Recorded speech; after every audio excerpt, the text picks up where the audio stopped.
이건 정말 충격적입니다.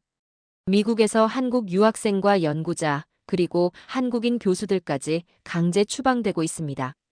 하버드, MIT, UCLA 같은 명문 대학에서 수십 년간 연구해온 한국인 학자들이 이유도 모른 채 하루아침에 짐을 싸야 하는 상황이 벌어지고 있다고 하는데요. 트럼프의 외국인 추방 속에서도 오히려 미국인들이 한국으로 몰려들고 있는 두 나라의 대조적인 모습. 도대체 무슨 일이 일어난 걸까요? 충격적인 이야기 지금 시작합니다. 서울의 봄 아침이 밝았습니다. 창문 너머로 보이는 고층 빌딩들 사이로 햇살이 스며들고 멀리 한강은 조용히 흐르고 있었죠. 이 평화로운 풍경이 제게는 마치 다른 세계처럼 느껴졌습니다. 고국에서 들려오는 소식들과는 너무나 대조적이었죠. 저는 미국 시카고 출신 사회학 연구자 엘리 리처드슨입니다. 대학원에서 다문화 사회와 이민자 정책을 연구하던 중 한국에 잠시 방문했다가 예상보다 오래 머무르게 되었죠. 처음에는 몇 개월만 있을 계획이었지만 날이 갈수록 고국으로 돌아가고 싶은 마음이 줄어들고 있었습니다. 아침마다 접하는 미국의 소식은 마치 낯선 나라 이야기처럼 멀게만 느껴졌죠. 오늘도 노트북을 열자마자 휴스턴 대학교에서 일하던 전영선 교수의 소식이 화면을 가득 메웠습니다. 강의실에서 학생들에게 수업을 진행하던 중 갑작스럽게 비자 취소 통보를 받고 즉시 출국해야 했다는 내용이었죠. 그는 다음 주 수업 자료를 준비하다 말고 학생들에게 고개를 숙인 채 이별을 고해야 했습니다. 갑자기 한국으로 돌아가야 되었네요. 정말 죄송합니다. 강의실은 얼어붙었고 학생들은 교수의 손을 잡았지만 이미 체류 기록은 삭제되어 있었죠. 휴스턴 대학 총장의 항의도 동료 교수들의 연판 서명도 소용없었습니다. 이민국의 통보도 없었으며 법적 대응의 기회조차 주어지지 않았죠. 화면 속 뉴스 앵커는 차갑게 말을 이어갔습니다. 미국은 더 이상 외국인을 위한 나라가 아닙니다. 새 행정부의 국경 정책이 명확해지고 있습니다. 그의 목소리에는 어떤 감정도 실려 있지 않은 채 마치 일기예보를 전하듯 담담했습니다. 손가락으로 화면을 넘기자 또 다른 기사가 눈에 들어왔죠. 컬럼비아 대학교에서 공부하던 한국계 유학생들이 캠퍼스 내 표현의 자유를 주장하는 시위에 참여했다는 이유로 출국 명령을 받았습니다. 미국 시민자유연맹과 함께 표현의 자유와 비자 권리를 둘러싼 소송을 준비하고 있었지만 승산이 있을지는 미지수였죠. 창밖으로 시선을 돌리니 서울의 봄 풍경이 펼쳐져 있었죠. 벚꽃이 흩날리는 거리에는 다양한 인종의 사람들이 어울려 걸어다니고 있었습니다. 잠시 머물려고 왔던 이 도시가 이제는 안전한 피난처처럼 느껴졌죠. 노트북을 덮으며 깊은 한숨이 저절로 나왔습니다. 이제 미국에서는 지식과 실력보다 출신 국가와 피부색이 더 중요해진 것 같네. 내가 자라난 나라가 이렇게 변해버렸다니. 저는 원래 단기 연구 목적으로 한국에 왔지만 돌아갈 고향의 모습이 매일 달라지고 있었죠. 매일 아침 새로운 추방 사례를 보며 마음이 무거워졌습니다. 그러나 이상하게도 서울의 거리는 평온했죠. 지하철에서 만나는 다양한 국적의 사람들, 영어로 물어봐도 친절하게 대답해주는 주변 사람들, 그리고 무엇보다 누구도 제 여권을 확인하지 않는다는 사실이 새삼스럽게 느껴졌습니다. 무거운 마음을 뒤로하고 오늘의 연구 일정을 확인했죠. 한국의 다문화 정책 변화에 대한 인터뷰가 예정되어 있었습니다. 이 인터뷰가 진행될 서울 다문화센터는 이주민들에게 한국어 교육과 취업 지원을 제공하는 곳이었죠. 제 연구가 언젠가 미국의 정책에도 영향을 미칠 수 있을까요? 아니면 저는 계속해서 바다 건너 고국의 소식을 먼 곳에서 지켜봐야 할까요? 가방을 챙기며 오늘도 질문은 꼬리에 꼬리를 물었습니다. 저는 오늘 하버드 대학에서 연구원으로 일하는 친구 마이클과 영상 통화를 했습니다. 그의 얼굴은 평소보다 훨씬 지쳐 보였고 목소리에서는 불안감이 묻어났죠. 화면 너머로 보이는 연구실 복도에는 캐리어를 끌고 이동하는 사람들의 그림자가 끊임없이 지나갔습니다. 그는 창가 쪽으로 카메라를 돌렸죠. 기숙사 앞 잔디밭에는 짐을 꾸리는 학생들이 모여 있었습니다. 지난주에만 물리학과 중국인 연구원 3명이 출국 명령을 받았어요. 다들 연구 중이던 프로젝트를 그대로 두고 떠나게 되었죠. 마이클의 말에서 체념한 듯한 감정이 느껴졌습니다. 하버드뿐만이 아니었습니다. MIT, UCLA, 스탠포드 등 미국 명문 대학들의 기숙사 복도에는 짐을 꾸린 유학생들의 캐리어가 줄지어 서 있다는 소식이 들려왔죠. 학문의 자유는 이제 빈말이 되었고 출신 국가와 종교, 피부색, 심지어 정치적 성향이 체류 자격을 결정하는 현실이 되었습니다. 이것이 제가 알던 미국의 모습과는 너무나 달랐죠. 옆 동네 카페에서 만난 한국계 미국인 앤디는 30년 이상 미국에서 살았지만 이제는 자신의 고향이 낯설게 느껴진다고 말했습니다. 학과에서 중국계 연구원들이 강제 출국당해서 연구실이 텅텅 비었어요. 10년간 진행해온 암 연구 프로젝트가 중단될 위기에 처했죠. 트럼프 행정부는 2025년 기준으로 300명 이상의 유학생과 연구자의 비자를 예고 없이 취소했습니다. 더 충격적인 사실은 체류 기록인 세비스도 삭제해버려 법적 대응 기회조차 빼앗았다는 점이었죠. 한국 학생들도 예외는 아니었습니다. 특히 이공계 분야에서 공부하던 학생들이 가장 큰 타격을 받았죠. 마이클은 컴퓨터 화면을 저에게 보여주며 말했습니다. 지난달 기준으로 외국인 연구자 비자 갱신 거부율이 70%를 넘었어요. 차트는 가파르게 상승하는 그래프를 보여주고 있었죠. 그 아래로는 비자 취소 사유가 나열되어 있었습니다. 국가 안보, 정치적 활동, 의심스러운 연구 목적 등 모호한 이유들이 대부분이었죠.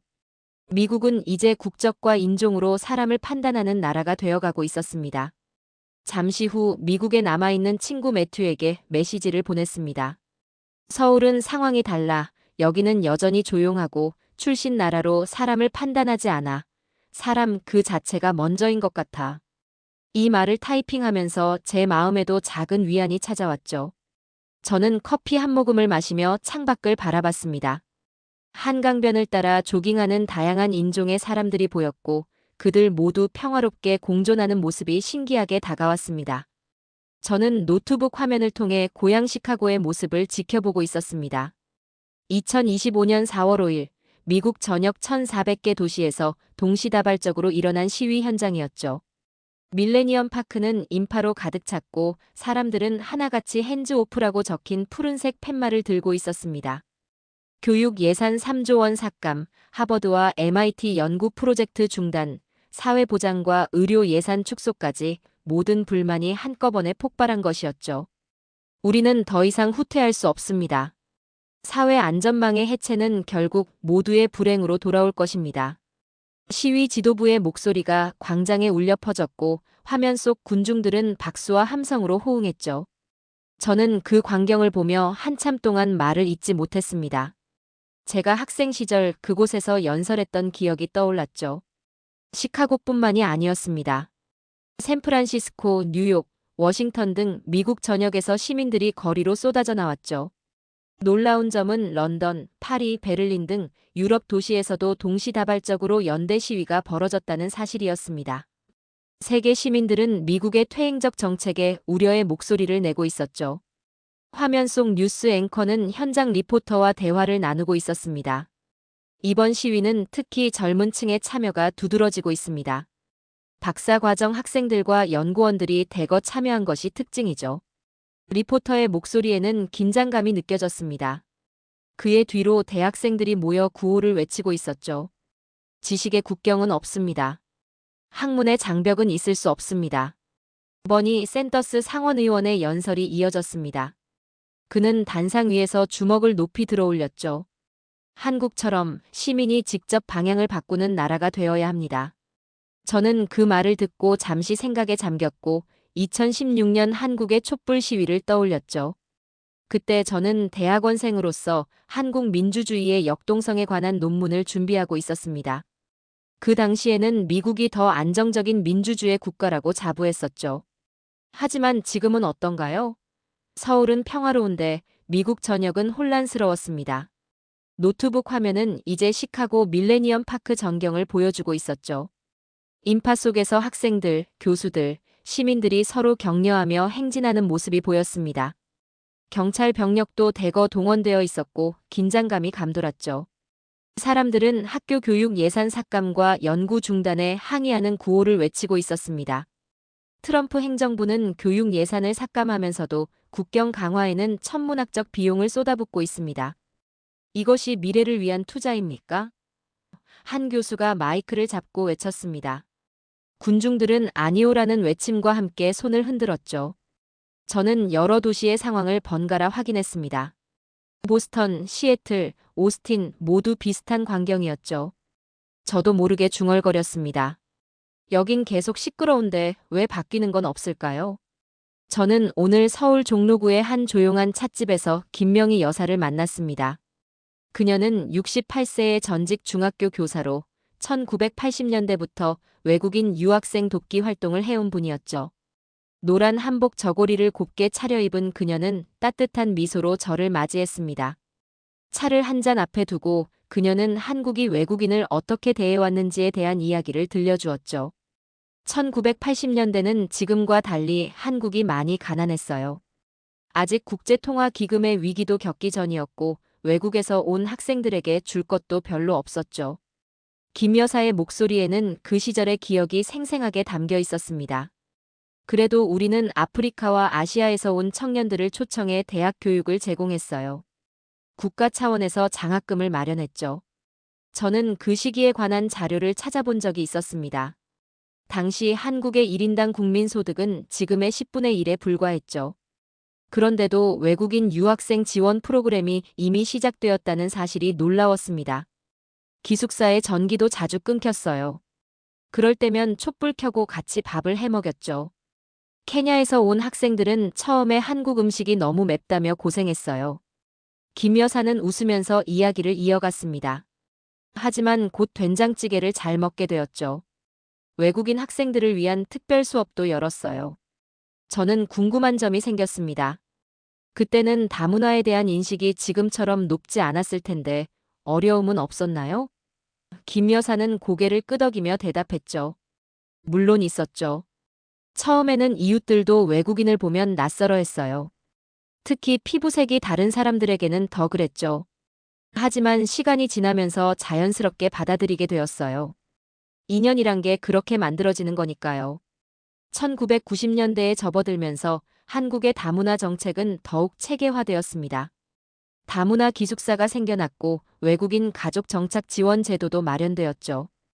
2007년에는 외국인 처우 기본법이 제정되면서 법적 기반까지 갖추게 되었습니다. 김 여사는 그 과정을 직접 지켜본 산증인이었죠. 2000년대 초반부터는 결혼 이민자들이 많이 늘어났어요. 농촌 지역에 시집온 베트남, 필리핀 여성들을 위한 프로그램도 만들었죠. 처음에는 그분들이 정말 외로워했어요. 언어도 통하지 않고 문화도 달랐으니까요. 김 여사는 가방에서 오래된 사진첩 하나를 꺼냈습니다. 페이지를 넘기자 된장찌개를 앞에 두고 웃고 있는 나이지리아 학생들과 함께한 사진이 나왔죠. 노란빛이 바랜 사진 속에는 젊은 시절의 김 여사와 외국인 학생들이 한 테이블에 둘러앉아 있었습니다. 이 중에 한 명은 지금 자기 나라에서 장관이 되었대요. 근데 그때는 고춧가루가 맵다며 콧물을 흘렸었죠. 김 여사의 말에 우리는 함께 웃음을 터뜨렸습니다. 저는 사진을 유심히 살펴보았습니다. 그 시절 한국의 모습은 지금과 많이 달랐지만 사람들의 표정에 담긴 따뜻함은 변함없이 느껴졌죠. 김 여사는 옛 추억에 잠겨 이야기를 이어갔습니다. 외국인들이 한국에 적응하는 과정에서 많은 어려움이 있었지만 우리는 그들을 내쫓지 않았어요. 오히려 함께 배우고 성장했죠. 그게 우리 한국 사회의 강점이 아닐까 싶어요. 저는 김 여사의 말을 경청하며 고개를 끄덕였습니다. 그녀가 전해주는 이야기 속에서 한국 사회가 걸어온 다문화의 길을 새롭게 바라볼 수 있었죠. 그것은 제가 미국에서 보아온 모습과는 분명히 달랐습니다. 저는 오늘 서울 법무부 출입국 외국인 정책본부 앞에 서 있었습니다. 건물 로비에 걸린 전광판에는 2025년 현재 한국의 외국인 체류자 수가 표시되어 있었죠. 265만 명이라는 숫자가 제 눈에 들어왔습니다. 중국, 베트남, 태국 국적자뿐 아니라 미국 국적자만 해도 17만 명을 넘는다는 통계였죠. 저는 그 숫자를 보며 잠시 생각에 잠겼습니다. 연구 자료를 찾으러 오셨나요? 친절한 목소리에 고개를 돌리니 안내 데스크에 앉은 직원이 웃고 있었습니다. 저는 고개를 끄덕이며 다문화 정책 관련 자료를 요청했죠. 그녀는 외국인을 위한 각종 안내 책자를 꺼내주었습니다. 그 중에는 10개 언어로 번역된 생활 가이드도 있었죠. 자료를 받아든 저는 건물 앞 작은 공원 벤치에 앉았습니다. 햇살이 따스한 봄날이었죠. 주변에는 다양한 국적의 사람들이 오가고 있었습니다. 베트남 노동자로 보이는 남성들, 미국인 영어 교사처럼 보이는 젊은이들, 그리고 유학생으로 보이는 아시아계 학생들까지. 그들의 표정은 여유로웠고 한국 생활에 익숙해 보였죠. 잠시 후 저는 지하철역으로 향했습니다. 오늘은 서울 지하철 기관사로 20년을 일한 태국인 솜차이 씨를 만나기로 한 날이었죠. 그는 서울교통공사 휴게실에서 저를 기다리고 있었습니다. 깔끔한 제복을 입은 60대 중반의 남성이었죠. 저는 1990년대 초반에 한국에 왔어요.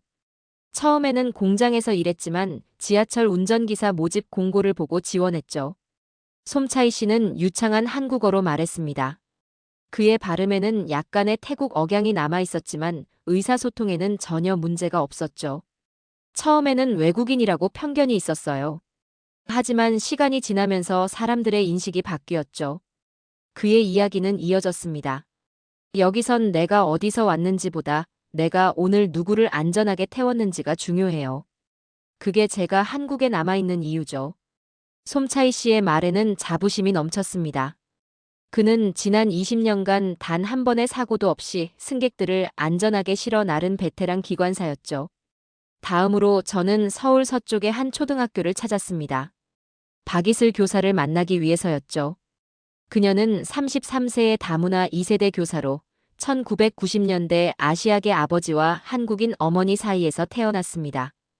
밝은 미소의 그녀는 교실에서 아이들을 가르치고 있었죠. 우리 반에는 미얀마 출신 학생이 있어요. 부모님은 한글을 잘 모르지만 마을 이장님이 매번 통역을 해줘요. 박 교사는 학급 사진을 보여주었습니다. 다양한 피부색의 아이들이 어울려 웃고 있는 모습이었죠. 이 아이들은 서로의 차이를 전혀 이상하게 생각하지 않아요. 오히려 다른 문화를 배울 수 있어 좋아하죠. 박 교사의 말은 계속되었습니다. 제가 어릴 때는 혼혈이란 말에 상처받기도 했어요. 하지만 지금 아이들은 달라요. 그들에게 다양성은 자연스러운 일상이죠. 그녀의 눈빛에서 진심이 느껴졌습니다. 그것은 제가 미국에서 보아온 인종 갈등의 현실과는 너무나 대조적이었죠. 마지막으로 저는 이태원의 한 다문화 센터를 방문했습니다. 그곳에서는 다양한 국적의 사람들이 한국어 수업을 받고 있었죠. 세네갈에서 온 마리아마는 5년째 한국에 살고 있다고 했습니다. 그녀는 수업이 끝난 후 저에게 말했죠. 처음에는 적응하기 힘들었어요. 하지만 이웃들이 많이 도와줬죠. 김장철에는 함께 김치를 담그고 명절에는 음식을 나눠 먹었어요. 이제 한국은 제 제2의 고향이 되었습니다. 저는 조용히 노트북을 닫았습니다. 오늘 만난 사람들의 이야기가 머릿속에 맴돌았죠. 누구는 내쫓기고 누구는 안아주는 세상. 그 차이가 얼마나 큰 건지 이제야 느끼게 됩니다. 저는 서울 종로구의 작은 카페에서 노트북을 펼쳐 법무부 통계 자료를 검색하고 있었습니다. 화면에는 외국인 체류자 265만 명, 다문화 가정 아동 16만 명이라는 숫자가 떠올랐죠. 전국 초등학생 5명 중 1명은 다문화 배경을 가진 아이라는 설명도 있었습니다.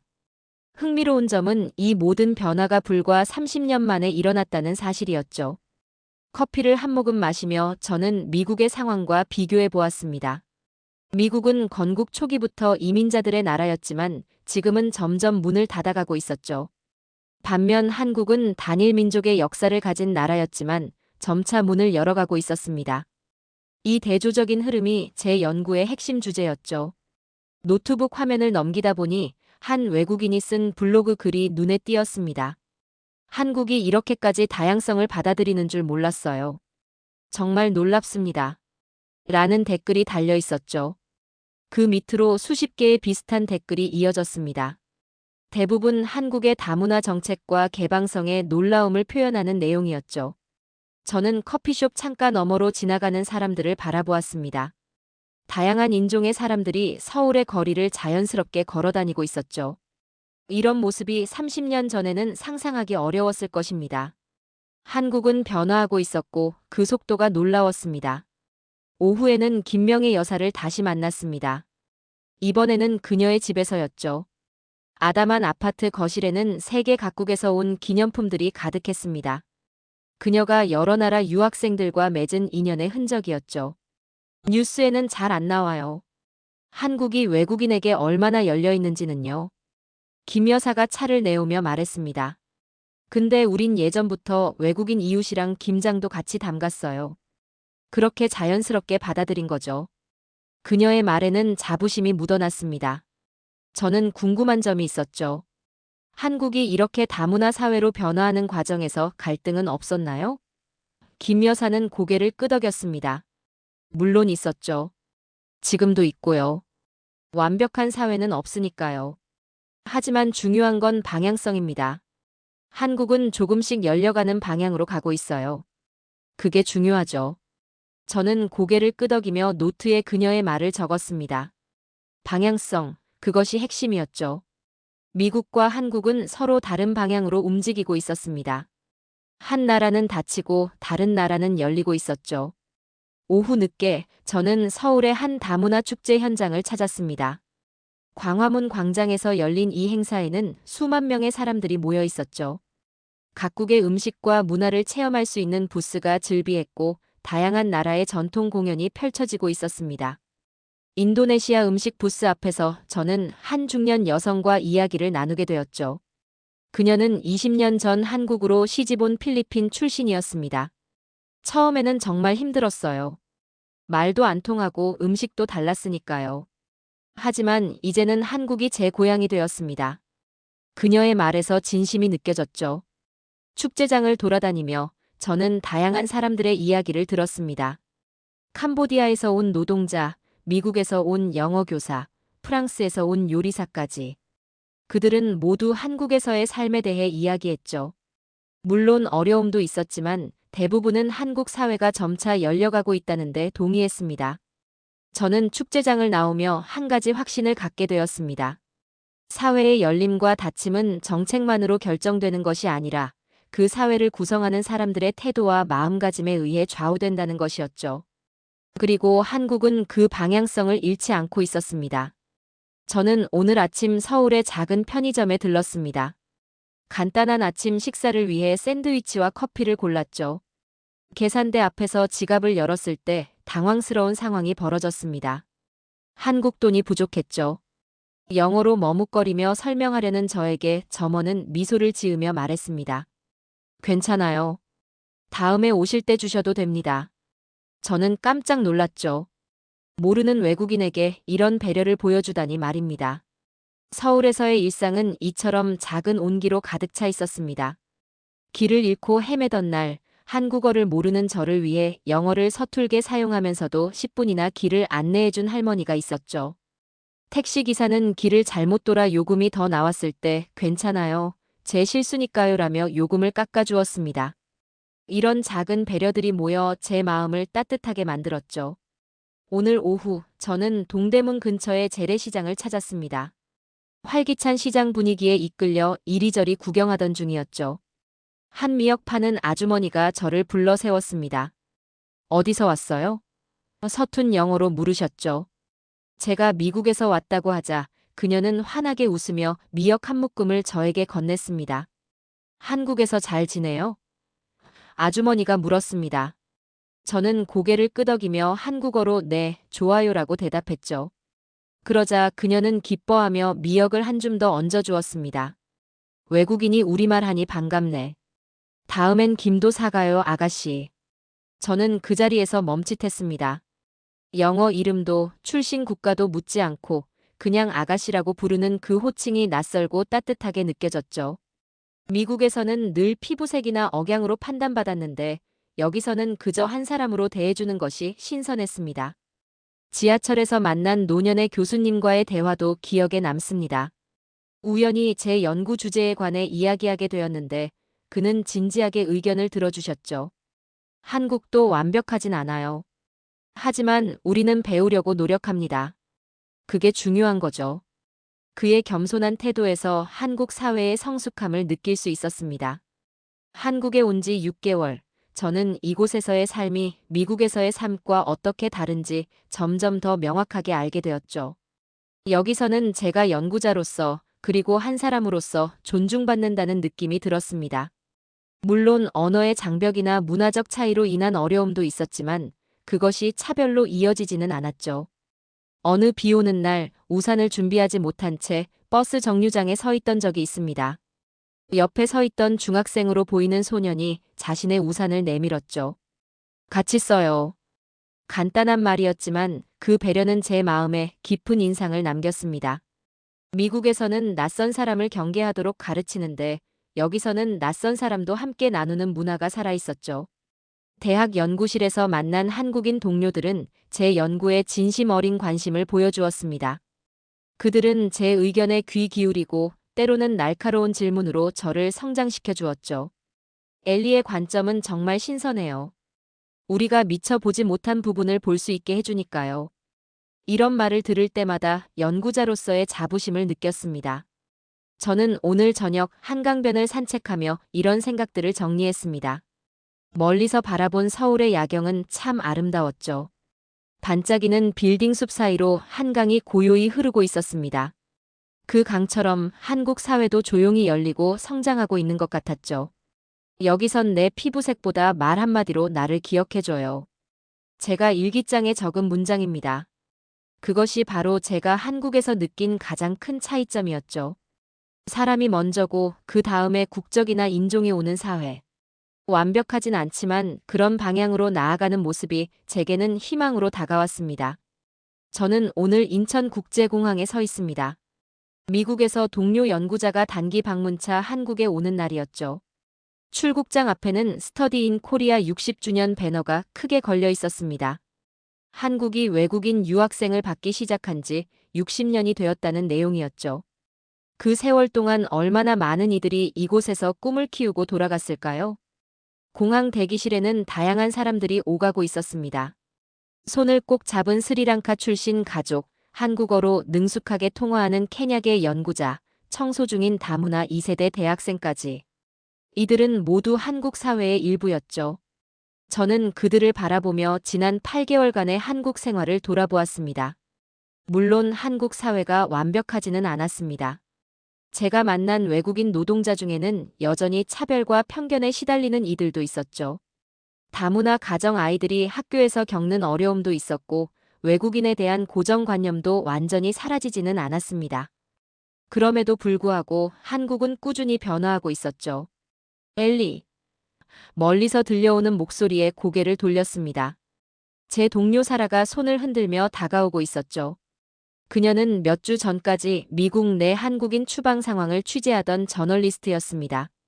한국은 정말 내가 상상했던 것과 달라. 첫 마디부터 사라가 말했습니다.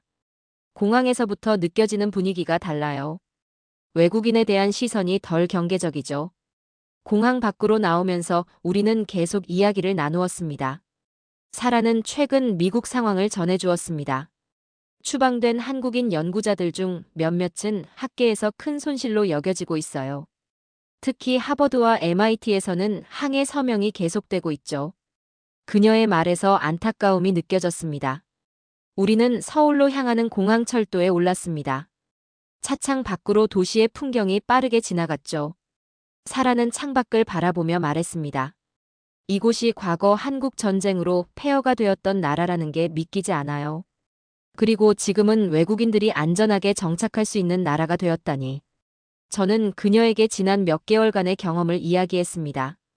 김명의 여사와의 만남, 다문화 가정 아이들을 가르치는 박이슬 교사, 지하철 기관사 솜차이 씨까지. 그들의 이야기를 들려주었죠. 서울역에 도착해 플랫폼에 내리자 우리 앞에는 다양한 언어로 된 안내판이 있었습니다. 사라는 그것을 보고 감탄했죠.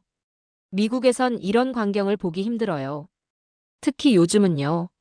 우리는 역 근처 카페에 앉아 대화를 이어갔습니다. 사라는 제 연구 자료를 훑어보더니 말했죠. 이건 정말 흥미로운 대조예요. 미국은 이민자들의 나라로 시작했지만 지금은 문을 닫아가고 한국은 단일 민족 국가였지만 점차 열리고 있다니. 바로 그때 카페 주인이 다가와 두 잔의 차를 내려놓았습니다. 우리가 주문한 적이 없었는데 말이죠. 처음 오신 손님께 드리는 우리 차예요. 한국에 오신 걸 환영합니다. 그는 미소를 지으며 말했습니다. 사라는 놀란 표정으로 저를 바라봤죠. 이게 바로 내가 말하던 거예요. 저는 미소를 지으며 고개를 끄덕였습니다. 저녁이 되어 우리는 한강변을 산책했습니다. 강변에는 다양한 사람들이 모여 있었죠. 모두가 같은 풍경을 바라보며 평화롭게 공존하고 있었습니다. 저는 문득 제 캐리어 손잡이를 떠올렸습니다. 처음 한국에 왔을 때 짐을 챙겨 한국으로 오면서 곧 돌아갈 거야라고 생각했었죠. 하지만 지금은 달랐습니다. 이곳에서 피부색이 아닌 나라는 사람 그대로 존중받았습니다. 자, 오늘의 이야기는 여기까지입니다. 오늘 우리는 미국과 한국 두 나라가 외국인을 대하는 방식의 놀라운 대조를 살펴보았습니다. 한쪽에서는 지식과 경험을 갖춘 교수와 연구자들이 강제로 추방되는 동안 다른 한쪽에서는 다양한 배경의 사람들이 서로 존중하며 함께 살아가는 모습을 보았습니다. 진정한 국가의 품격은 국경을 얼마나 굳게 닫느냐가 아니라 다른 문화와 사람들을 얼마나 품을 수 있느냐에서 나온다는 것을 이 이야기를 통해 다시 한번 깨닫게 됩니다. 앞으로도 한국이 국적과 인종을 넘어 사람을 먼저 보는 사회로 더욱 발전해 나가길 기대합니다. 오늘도 끝까지 함께 해주셔서 감사합니다. 재미있게 보셨다면 구독과 좋아요로 응원해주세요. 다음에도 따뜻한 이야기로 찾아뵙겠습니다. 감사합니다.